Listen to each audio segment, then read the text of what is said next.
Libro de Romanos, capítulo 1. Saludo. Pablo, siervo de Cristo Jesús, llamado a ser apóstol, apartado para el Evangelio de Dios, que él ya había prometido por medio de sus profetas en las Santas Escrituras, acerca de su Hijo, que nació de la descendencia de David según la carne, y que fue declarado Hijo de Dios con poder, conforme al Espíritu de Santidad, por la resurrección de entre los muertos.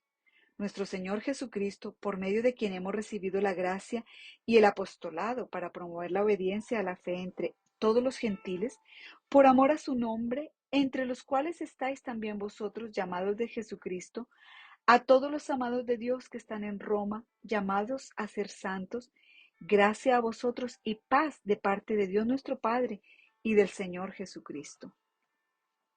Deseos de Pablo de visitar a Roma. En primer lugar, doy gracias a mi Dios por medio de Jesucristo, por todos vosotros, porque por todo el mundo se habla de vuestra fe. Pues Dios, a quien sirvo en mi espíritu en la predicación del Evangelio de su Hijo, me es testigo de cómo sin cesar hago mención de vosotros siempre en mis oraciones, implorando que ahora, al fin, por la voluntad de Dios, logre ir a vosotros. Porque anhelo veros para impartiros algún don espiritual a fin de que seáis confirmados, es decir, para que cuando esté entre vosotros nos confortemos mutuamente, cada uno por la fe del otro, tanto la vuestra como la mía. Y no quiero que ignoréis, hermanos, que con frecuencia he hecho planes para ir a visitaros, y hasta ahora me he visto impedido, a fin de obtener algún fruto también entre vosotros, así como entre los demás gentiles. Tengo obligación tanto para con los griegos como para con los bárbaros, para con los sabios como para con los ignorantes. Así que por mi parte, ansioso estoy de anunciar el Evangelio también a vosotros que estáis en Roma. Una definición del Evangelio.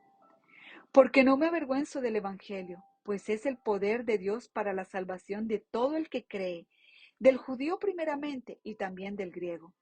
Porque en el Evangelio la justicia de Dios se revela por fe y para fe, como está escrito, mas el justo por la fe vivirá. El hombre ha ignorado a Dios. Porque la ira de Dios se revela desde el cielo contra toda impiedad e injusticia de los hombres, que con injusticia restringen la verdad. Porque lo que se conoce acerca de Dios es evidente dentro de ellos, pues Dios se lo hizo evidente. Porque desde la creación del mundo, sus atributos invisibles, su eterno poder y divinidad se han visto con toda claridad, siendo entendidos por medio de lo creado, de manera que no tienen excusa. Pues aunque conocían a Dios, no le honraron como a Dios, ni le dieron gracias, sino que se hicieron vanos en sus razonamientos, y su necio corazón fue entenebrecido. Profesando ser sabios, se volvieron necios, y cambiaron la gloria del Dios incorruptible por una imagen en forma de hombre corruptible, de aves, de cuadrúpedos y de reptiles. Consecuencias de la corrupción del hombre. Por consiguiente, Dios los entregó a la impureza en la lujuria de sus corazones, de modo que deshonraron entre sí sus propios cuerpos, porque cambiaron la verdad de Dios por la mentira, y adoraron y sirvieron a la criatura en lugar del Creador, quien es bendito por los siglos. Amén. Por esta razón Dios los entregó a pasiones degradantes, porque sus mujeres cambiaron la función natural por la que es contra la naturaleza. Y de la misma manera, también los hombres, con hombres, y recibiendo en sí mismos el castigo correspondiente a su extravío.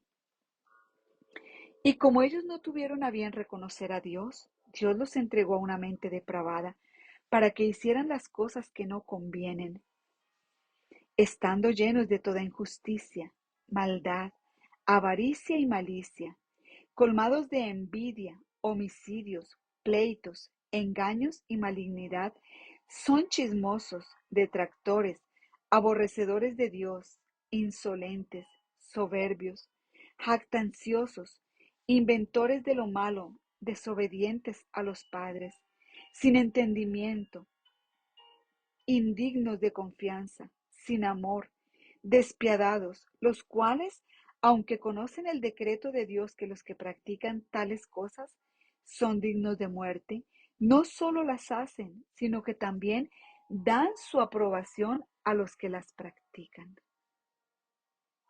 Capítulo 2. Con Dios no hay parcialidad. Por lo cual no tienes excusa, oh hombre, quien quiera que seas tú que juzgas, pues al juzgar a otro, a ti mismo te condenas, porque tú que juzgas practicas las mismas cosas. Y sabemos que el juicio de Dios justamente cae sobre los que practican tales cosas. Y piensas esto, oh hombre, tú que condenas a los que practican tales cosas y haces lo mismo, ¿que escaparás al juicio de Dios? ¿O tienes en poco las riquezas de su bondad, tolerancia y paciencia, ignorando que la bondad de Dios te guía al arrepentimiento? Mas por causa de tu terquedad y de tu corazón no arrepentido, estás acumulando ira para ti en el día de la ira y de la revelación del justo juicio de Dios, el cual pagará a cada uno conforme a sus obras, a los que por la perseverancia en hacer el bien buscan gloria, honor e inmortalidad, vida eterna. Pero a los que son ambiciosos y no obedecen a la verdad, sino que obedecen a la injusticia, ira e indignación. Habrá tribulación y angustia para toda alma humana que hace lo malo, el judío primeramente y también el griego. Pero gloria y honor y paz para todo el que hace lo bueno, al judío primeramente y también al griego. Porque en Dios no hay acepción de personas. Pues todos los que han pecado sin la ley también perecerán. Y todos los que han pecado bajo la ley, por la ley serán juzgados. Porque no son los oidores de la ley los justos ante Dios, sino los que cumplen la ley, esos serán justificados. Porque cuando los gentiles que no tienen la ley cumplen por instinto los dictados de la ley, ellos, no teniendo la ley, son una ley para sí mismos, ya que muestran la obra de la ley escrita en sus corazones, su conciencia dando testimonio y sus pensamientos acusándolos unas veces y otras defendiéndolos. En el día en que, según mi evangelio, Dios juzgará los secretos de los hombres mediante Cristo Jesús. La ley y el pueblo judío. Pero si tú que llevas el nombre de judío y te apoyas en la ley, que te glorías en Dios y conoces su voluntad, que aprueba las cosas que son esenciales, siendo instruido por la ley, y te confías en que eres guía de los ciegos, luz de los que están en tinieblas, instructor de los necios, maestro de los faltos de madurez, que tienes en la ley la expresión misma del conocimiento y de la verdad, tú pues que enseñas a otro, ¿no te enseñas a ti mismo? Tú que predicas que no se debe robar, ¿robas? Tú que dices que no se debe cometer adulterio, ¿adulteras? Tú que abominas los ídolos, ¿saqueas templos? Tú que te jactas de la ley, violando la ley, deshonras a Dios. Porque el nombre de Dios es blasfemado entre los gentiles por causa de vosotros, tal como está escrito. Pues ciertamente la circuncisión es de valor si tú practicas la ley. Pero si eres transgresor de la ley, tu circuncisión se ha vuelto incircuncisión. Por tanto, si el incircunciso cumple los requisitos de la ley, ¿no se considerará su incircuncisión como circuncisión? Y si el que es físicamente incircunciso guarda la ley, ¿no te juzgará a ti que aunque tienes la letra de la ley y eres circuncidado, eres transgresor de la ley? Porque no es judío el que lo es exteriormente, ni la circuncisión es la externa en la carne, sino que es judío el que lo es interiormente, y la circuncisión es la del corazón, por el espíritu, no por la letra, la alabanza del cual no puede proceder de los hombres, sino de Dios.